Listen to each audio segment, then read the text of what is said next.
स्वागत है इस खास चर्चा में। आज हम एक ऐसी किताब पर गौर करने वाले हैं जिसने लाखों लोगों को मानव इतिहास पर नए सिरे से सोचने पर मजबूर किया है। किताब का नाम है सेपियंस, मानव जाति का संक्षिप्त इतिहास, और इसे लिखा है युवाल नोआ हरारी ने। जरा सोचिए तो 70,000 साल पहले हम मतलब होमो सेपियंस अफ्रीका के किसी कोने में बस एक मामूली से जानवर थे, कोई खास बात नहीं थी हम में। और आज पूरी पृथ्वी पर हमारा राज है। ये हुआ कैसे? यही सेपियंस की कहानी है ना? बिल्कुल। और जैसा आपने कहा, हरारी सिर्फ ये नहीं बताते कि कब क्या हुआ, वो पूछते हैं कि ये सब क्यों और कैसे हुआ, हमारी सोच कैसे बदली, समाज कैसे बनी, पैसा, धर्म, ये सब इतने ताकतवर कैसे हो गए।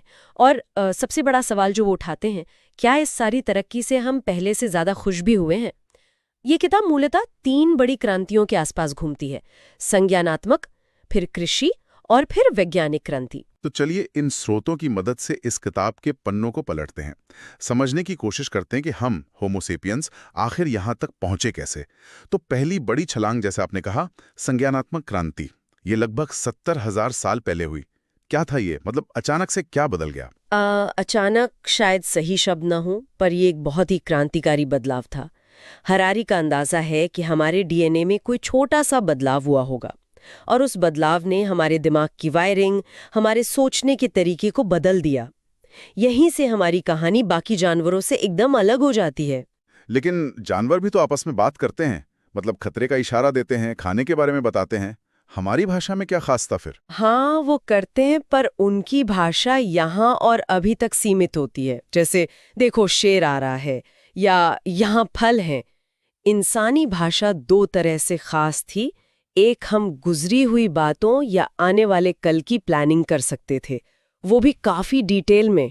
और दूसरी बात जो सबसे ज्यादा क्रांतिकारी थी, हम उन चीजों के बारे में बात कर सकते थे जो हैं ही नहीं, जिनका कोई वजूद ही नहीं है। जैसे मतलब किन चीजों की बात कर रहे हैं आप? जैसे भगवान, देश, कानून, पैसा, कोई कंपनी, ये सब असल में कहाँ है? पत्थर या पेड़ की तरह तो नहीं है ना। ये सब सिर्फ हमारे दिमाग में है। ये वो कहानियां जिन पर हम सब मिलकर यकीन करते हैं।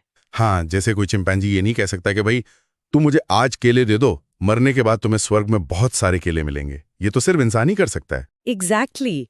और इसी क्षमता ने, मतलब काल्पनिक चीजों पर विश्वास करने की क्षमता ने, हमें वो सुपर पावर दी जो किसी और जानवर के पास नहीं है। वो है बड़ी संख्या में, मतलब हजारों लाखों अजनबियों के साथ मिलकर काम करने की क्षमता, वो भी लचीले ढंग से। चिंपैंजी 50-100 के झुंड में रह सकते हैं, उससे ज्यादा हुए तो लड़ाई झगड़ा, अराजकता। पर इंसान, हम लाखों लोग मिलकर एक शहर बनाते हैं, एक देश चलाते हैं। क्यों? क्योंकि हम एक कॉमन कहानी पर विश्वास करते हैं, जैसे भारत एक देश है, या इस कंपनी का वजूद है, या ये कानून मानना है। अच्छा, तो इसी शक्ति के बल पर हम अफ्रीका से निकले और पूरी दुनिया पर छा गए, और जहां गए वहां के बड़े जानवर, हाँ, वो विलुप्त होते गए। मैमथ, विशाल स्लॉथ, बड़े बड़े कंगारू, सब खत्म।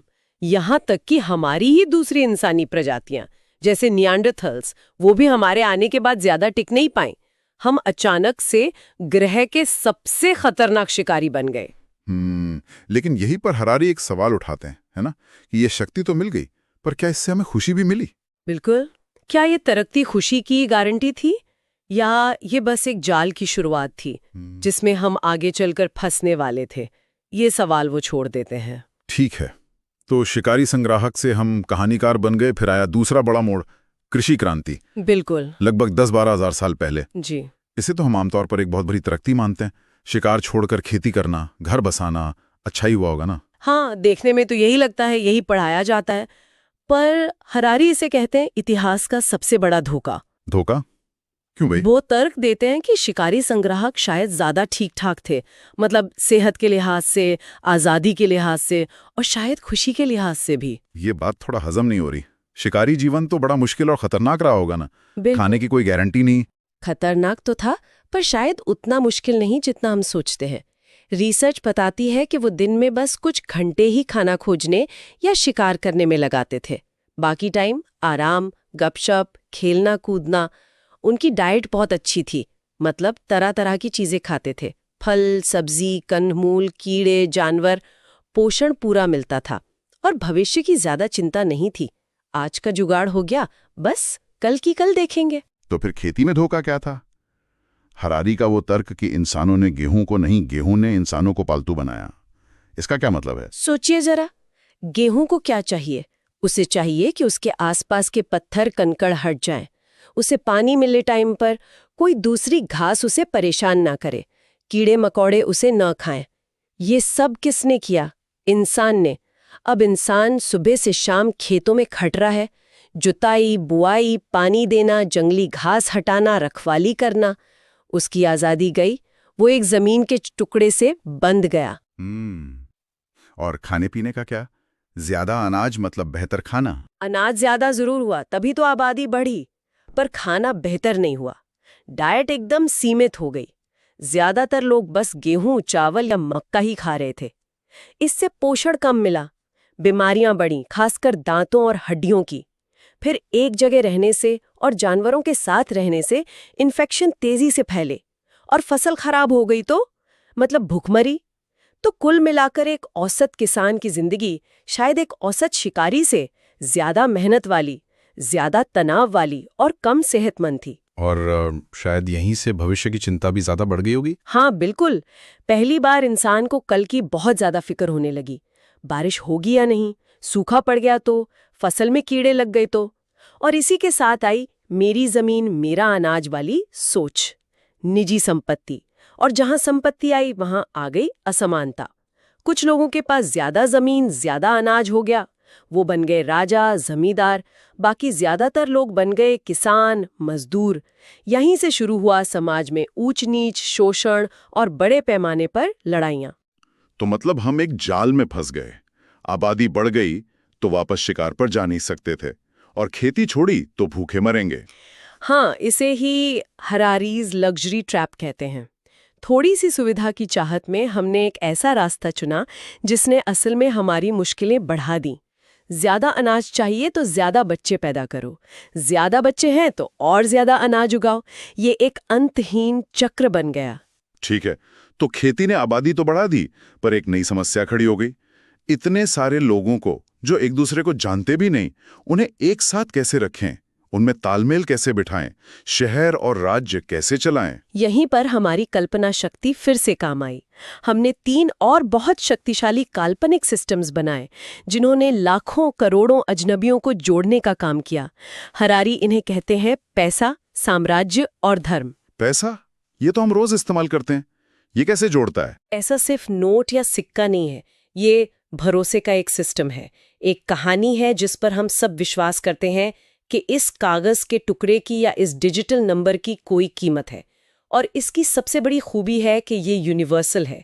ये धर्म, जाति, देश कुछ नहीं देखता। हरारी मजाक में कहते हैं कि ओसामा बिन लादेन अमेरिका से नफरत करता था, पर डॉलर खुशी खुशी लेता था। पैसे ने व्यापार को बहुत आसान बना दिया। दुनिया एक ग्लोबल बाजार बनने लगी। दूसरा आपने कहा साम्राज्य, लेकिन साम्राज्य तो जबरदस्ती बनते हैं, लड़ाई से, कब्जे से। वो जोड़ते कैसे हैं? हाँ, ये सच है कि साम्राज्य अक्सर हिंसा से बनते और चलते थे, इसमें कोई दो राय नहीं। लेकिन उनका एक असर ये भी हुआ कि उन्होंने बहुत बड़े इलाके में रहने वाले अलग अलग तरह के लोगों को एक कॉमन सिस्टम के नीचे ला दिया।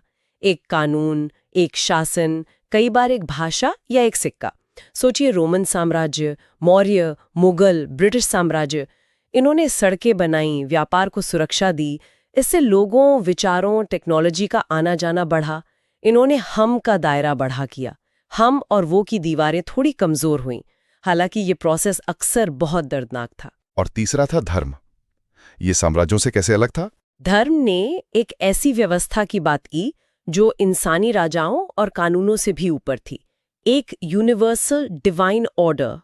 जैसे बौद्ध धर्म, ईसाई धर्म, इस्लाम, इन वैश्विक धर्मों ने ये आइडिया फैलाया कि सारे इंसान, चाहे वो कहीं भी रहते हो, किसी भी राजा के अंडर हो, वो सब या तो एक ही ईश्वर की संतान है या एक ही नैतिक नियम मानते हैं।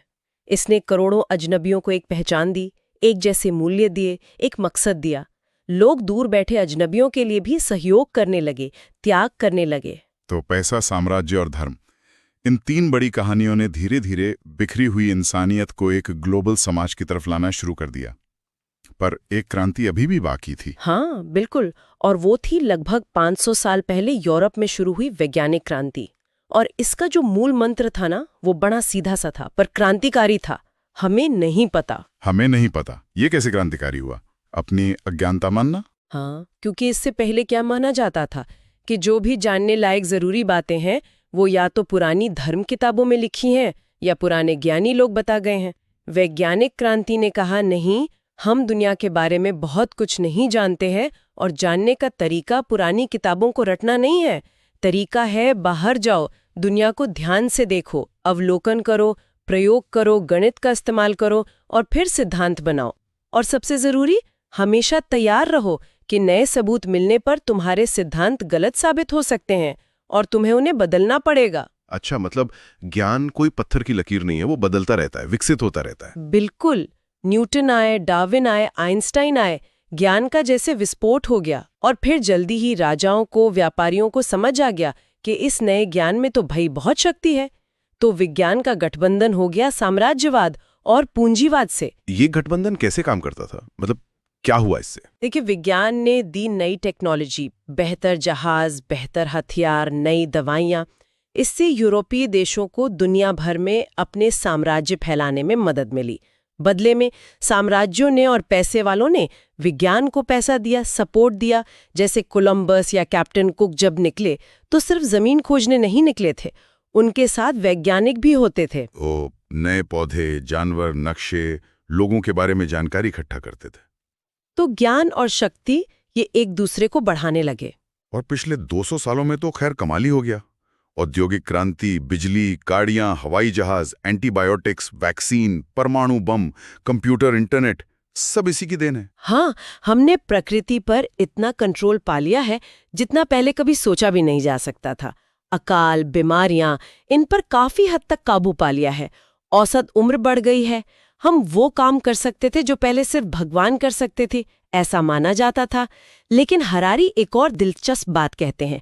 वो कहते हैं कि विज्ञान खुद भी एक तरह का नया धर्म बन गया है। विज्ञान एक धर्म, पर विज्ञान तो सबूत मांगता है, धर्म विश्वास पर चलता है। हरारी का तर्क थोड़ा अलग है। वो कहते हैं विज्ञान भी दुनिया कैसे काम करती है इसकी एक कहानी बताता है, हालांकि क्यों करती है ये नहीं बताता। ये भी एक नैतिक कोड देता है, जैसे सच बोलना, सबूत पेश करना। ये भी लगातार तरक्की का वादा करता है। और इसके भी अपने मंदिर हैं, यूनिवर्सिटी, लैब, अपने पुजारी हैं, वैज्ञानिक, और हम सब उनकी बातों पर काफी हद तक यकीन करते हैं, है ना? तो ये एक तरह की आस्था ही तो है। ये तो सोचने वाली बात है। इतनी शक्ति आ गई, इतनी तरक्की हो गई, पर वो सवाल फिर से, क्या हम खुश हुए? और इस शक्ति की कीमत क्या रही? बिल्कुल, यही सबसे बड़ा सवाल है। और यहीं पर जुड़ जाती हैं दो और ताकतें जिन्होंने वैज्ञानिक क्रांति के साथ मिलकर दुनिया को पूरी तरह बदल दिया, पूंजीवाद और औद्योगिक क्रांति। हाँ, पूंजीवाद और औद्योगिक क्रांति, इनको कैसे समझें आसान शब्दों में? पूंजीवाद का सीधा सा मतलब है विकास, लगातार विकास।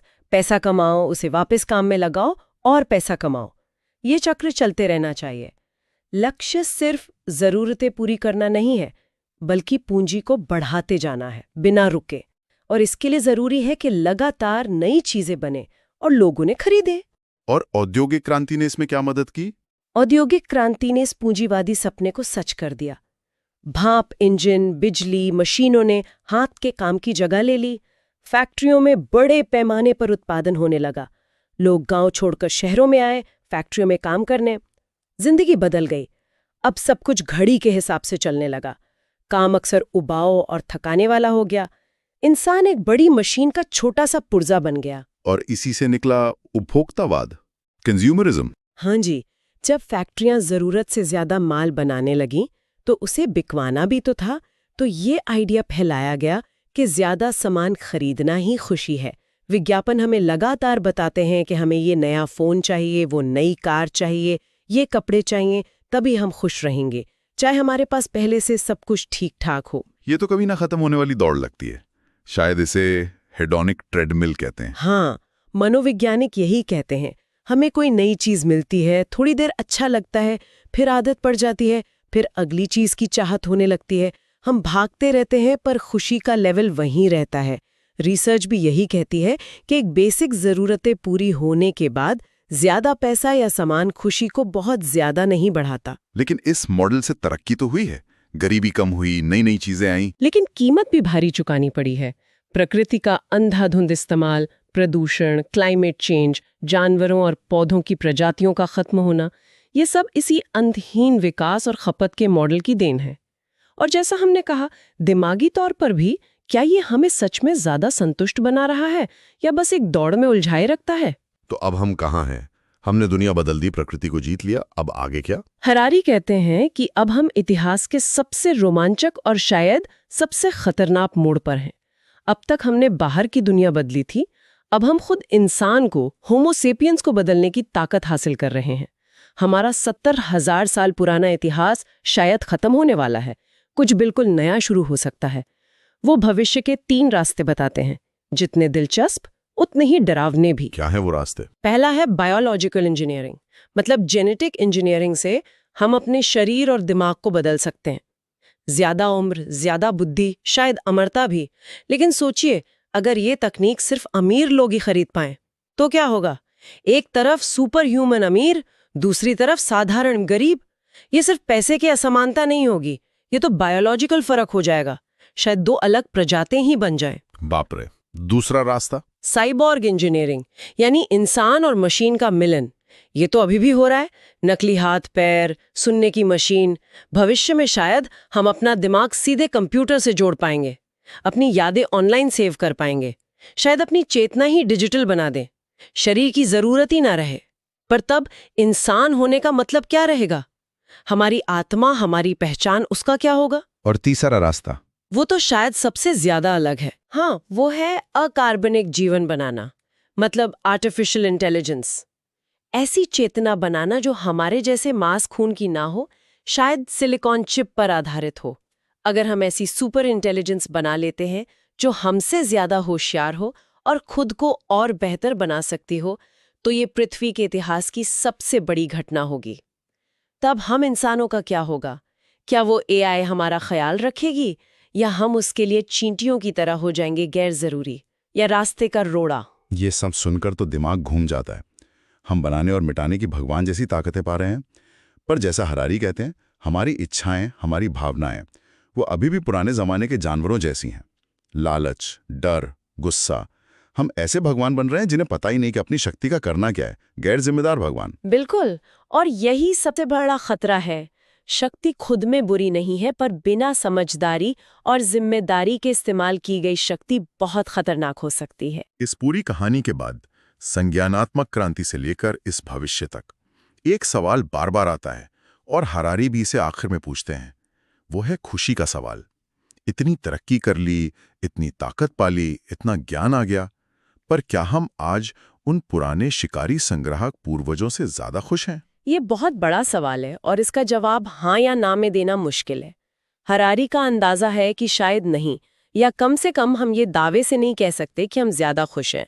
हाँ, आज ज्यादा आराम है, सेहत बेहतर है, लड़ाई झगड़े कम हुए हैं, पर साथ ही आज तनाव है, अकेलापन है, कंपटीशन है, जिंदगी का मतलब ढूंढने की उलझन है। लेकिन खुशी को नापे कैसे? हमें कैसे पता कि वो ज्यादा खुश थे? सही कहा, खुशी बहुत सब्जेक्टिव चीज है। हम टाइम मशीन में बैठकर किसी शिकारी से पूछ तो नहीं सकते, पर हरारी कुछ पॉइंट्स बताते हैं। जैसे शिकारी संग्राहकों का अपने ग्रुप से, अपने समुदाय से गहरा कनेक्शन था। जिंदगी का मकसद सीधा साफ था, जिंदा रहना, अपनों का ख्याल रखना। आज हम ज्यादा अकेले हैं, व्यक्तिवाद बढ़ गया है, हमारी उम्मीदें बहुत ज्यादा हो गई हैं मीडिया, विज्ञापनों की वजह से, और जब वो पूरी नहीं होती तो दुख होता है। और शायद विज्ञान ने हमें ये तो बता दिया कि चीजें कैसे होती हैं, पर ये नहीं बताया कि जीना क्यों है। हाँ, विज्ञान कैसे का जवाब देता है, क्यों का नहीं। पहले ये काम धर्म और परंपराएं करते थे, आज हमें अपना मकसद खुद ढूंढना पड़ता है, और ये बहुत लोगों के लिए मुश्किल होता है। हरारी इशारा करते हैं कि असली खुशी शायद बाहरी चीजों, पैसा, कामयाबी से ज्यादा हमारे अंदर की स्थिति, शांति, संतोष पर निर्भर करती है, और वो शायद हजारों सालों में ज्यादा नहीं बदली है। तो कुल मिलाकर सेपियंस हमें हमारी पूरी प्रजाति की एक जबरदस्त विहंगम तस्वीर दिखाती है। कैसे कहानियों ने हमें बनाया, कैसे खेती ने हमें बदला, कैसे पैसा, साम्राज्य और धर्म ने हमें जोड़ा, और कैसे विज्ञान ने हमें ये असीम शक्ति दी। और सबसे बड़ा सबक शायद यही है कि हमारी पूरी दुनिया, हमारे सारे सिस्टम, हमारी सारी मान्यताएं, ये सब उन कहानियों पर टिकी हैं जिन पर हम सब मिलकर यकीन करते हैं। और ये जानना हमें ताकत देता है कि अगर ये कहानियां हमने बनाई हैं तो हम इन्हें बदल भी सकते हैं। तरक्की हुई है पर उसकी कीमत भी है। अब हम वाकई एक ऐसे मोड़ पर हैं जहां हमारे आज के फैसले शायद सिर्फ हमारा नहीं, पूरी पृथ्वी पर जीवन का भविष्य तय करेंगे। सवाल अब ये नहीं रहा कि हम क्या हासिल कर सकते हैं, सवाल ये है कि हम क्या हासिल करना चाहते हैं। बिल्कुल सही। हम क्या चाहना चाहते हैं? What do we want to want? ये सवाल हरारी हमारे लिए छोड़ जाते हैं। हम सिर्फ आराम और मजा चाहते हैं, या हम ज्ञान, करुणा और चेतना की गहराइयों को खोजना चाहते हैं? इस पर हमें सोचना होगा, क्योंकि मानवता का अगला पन्ना हमारे ही जवाबों से लिखा जाएगा। इस गहरी और सोचने पर मजबूर करने वाली चर्चा में शामिल होने के लिए धन्यवाद।